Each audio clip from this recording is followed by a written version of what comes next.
Bismillahirrahmanirrahim. Assalamualaikum warahmatullahi wabarakatuh. Apa kabar anak-anakku semua? Sehat selalu ya. Baik.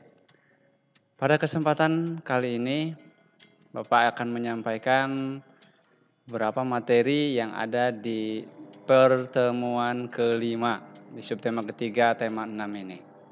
Baik. Yang pertama kita akan membahas kembali tentang bagaimana cara menuliskan informasi dari sebuah teks eksplanasi yang sebelumnya sudah kalian bahas sebelumnya ya di pertemuan berikutnya di sebelumnya.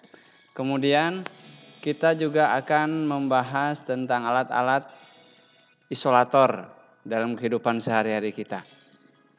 Ya, alat yang dapat menghambat perpindahan kalor dalam kehidupan sehari-hari kita. Kemudian kita juga akan membahas tentang teknik pewarnaan dalam membuat gambar cerita.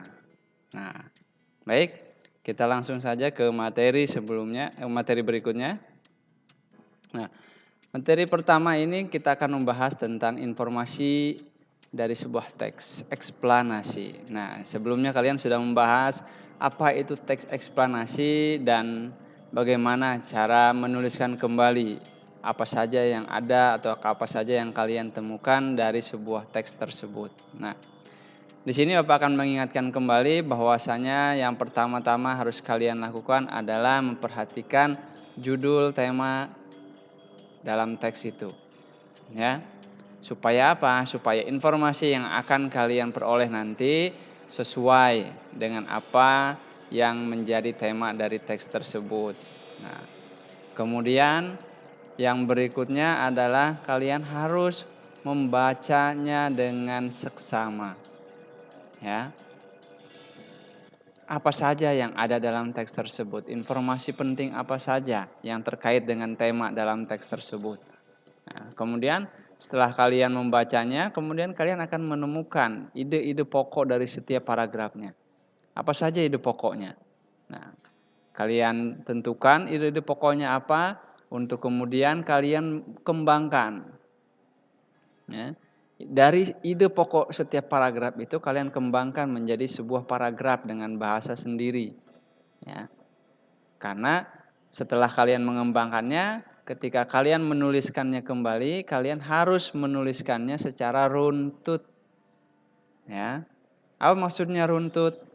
Kalian harus menuliskannya kembali mulai dari informasi apa pertama yang kalian dapatkan, kemudian sampai akhirnya informasi akhir yang bisa kalian rangkum menjadi sebuah ringkasan pada akhirnya nanti, ya.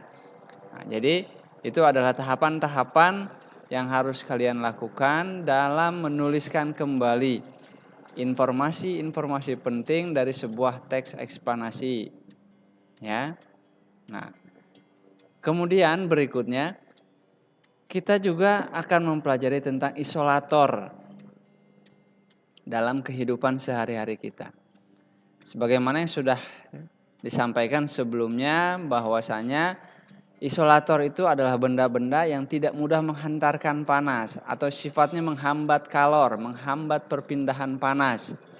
Ya.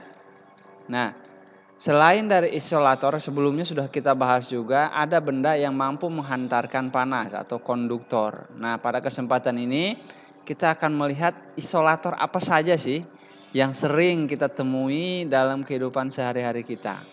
Nah, yang pertama itu ada bahan kayu. Ya, benda-benda yang berbahan kayu itu biasanya menghambat panas. Atau kalaupun ada benda-benda yang bersifat konduktor, biasanya dipadu padankan dengan bahan kayu sebagai isolatornya. Nah, nanti kita akan bahas benda seperti apa yang menggunakan bahan-bahan isolator ini. Kemudian bahan berikutnya adalah plastik. Jadi plastik juga merupakan salah satu isolator panas. Ya, kita tahu banyak sekali benda-benda di sekitar kita yang berbahan plastik. Terutama dari benda-benda tersebut dari bagian-bagian yang langsung berhubungan dengan tangan kita atau dengan tubuh kita. Biasanya dilapisi dengan plastik. Nah, Berikutnya juga karet. Karet juga isolator panas dan juga ada kain. Nah, kalau kain kita sering melihat ibu di dapur kalau mau mengangkat panci, nah biasa pakai kain kan tangannya. Nah, seperti itu. Atau kalau di rumah itu banyak kelihatan kabel-kabel, nah biasanya itu kan kabel dilapisi oleh karet. Nah, seperti itu. Jadi ini adalah beberapa bahan, ya, sebagian bahan yang sering kita temui dalam kehidupan sehari-hari kita yang bersifat menghambat panas. Atau istilah lainnya adalah isolator, ya. Nah, apa saja benda yang mengandung atau memiliki bahan isolator itu? Di antaranya ada setrika. Nah, pasti di rumah nih ada setrika nih. Nah, ada juga wajan. Nah, mana sih yang menjadi yang bagian isolatornya? Wah, itu konduktornya ternyata ya. Konduktornya itu di bagian bawah kalau setrika. Kita tahu yang bagian bawahnya itu adalah konduktor yang menghantarkan panas yang bersentuhan dengan pakaian kita. Kemudian wajan juga bagian bawahnya yang langsung bersentuhan dengan api. Nah, nanti akan menghantarkan panasnya ke wajan bagian dalam untuk ibu kita menggoreng atau memasak makanan. Nah, ini adalah bagian isolatornya, pegangannya yang bersentuhan langsung dengan badan kita, dengan tangan kita. Itu biasanya terbuat dari bahan-bahan isolator. Kita lihat di setrika ini, pegangan itu terbuat dari plastik, ya, dari plastik. Sementara yang wajan itu terbuat dari kayu.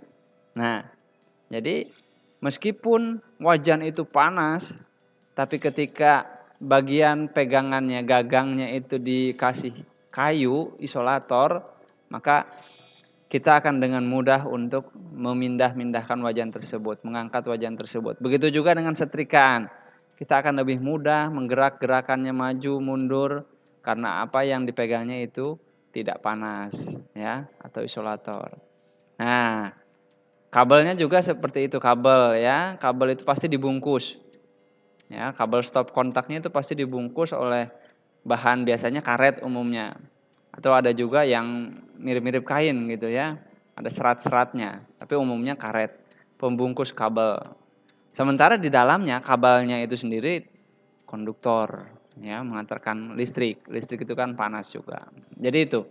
Itu adalah beberapa contoh bahan-bahan atau alat-alat dalam kehidupan sehari-hari kita yang menggunakan isolator panas ya untuk menghambat perpindahan panas.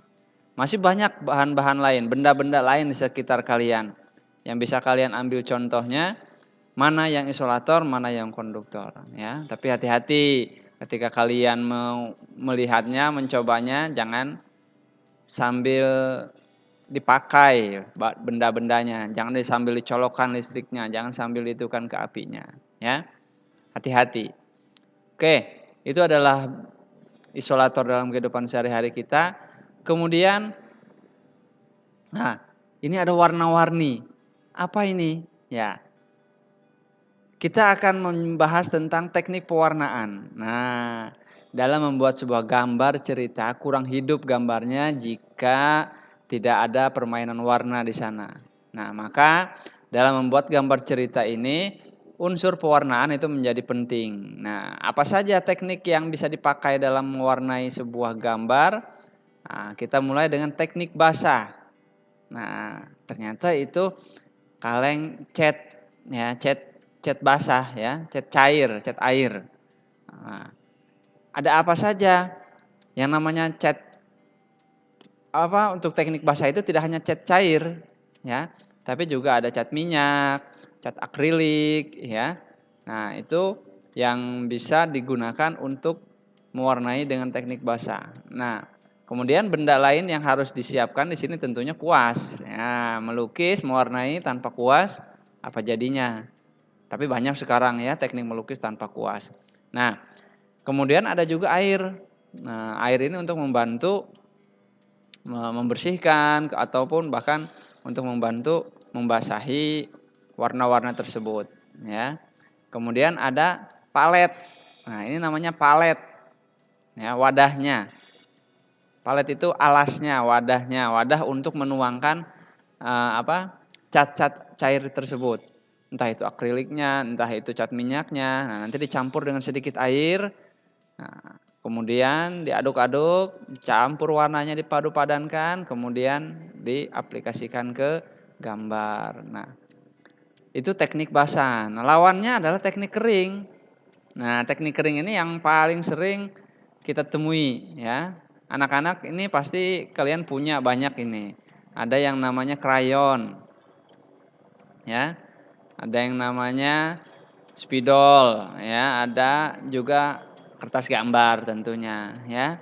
Ada krayon, spidol, kertas gambar. Nah, itu semua adalah alat-alat untuk teknik pewarnaan teknik kering. Nah, itu ya. Jadi silakan nanti apa yang kalian miliki itu bisa kalian pakai untuk mewarnai sebuah gambar. Tapi jangan sampai kalian mewarnai gambar cerita kalian dengan teknik basah, dengan cat cair, cat minyak, tapi di kertas gambar. Nah, itu ya, hati-hati. Namanya air kalau kena kertas kan meresap kertasnya. Jadi harus kertas khusus kalau untuk teknik basah. Atau biasa orang menggunakan kanvas. Ya, kain kanvas atau kertas kanvas. Nah, jadi ada kertas khusus. Nah, demikian adalah materi yang Bapak sampaikan pada kesempatan kali ini.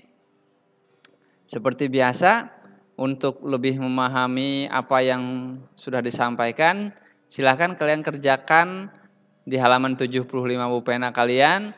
Di sana ada alat-alat bahan-bahan alat-alat rumah tangga, alat-alat kehidupan sehari-hari yang di sana ada menggunakan isolator. Kalian tunjukkan di bagian mana konduktornya, di bagian mana isolatornya. Ya. Nah, kemudian tadi sudah dibahas tentang teknik pewarnaan membuat gambar cerita.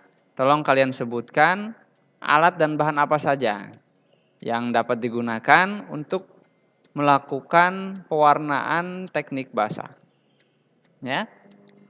Nah, tadi sudah Bapak sebutkan, tinggal kalian tuliskan lagi. Ya. Baik. Demikian yang bisa Bapak sampaikan pada kesempatan kali ini. Semoga bermanfaat untuk kita semua, khususnya untuk kalian. Dan kita ketemu lagi di kesempatan berikutnya. Bapak ucapkan terima kasih. Tetap sehat, tetap positif. Kita akan segera bertemu tatap muka dan pandemi ini akan segera berakhir. Oke, sekali lagi Bapak ucapkan terima kasih. Wassalamualaikum warahmatullahi wabarakatuh.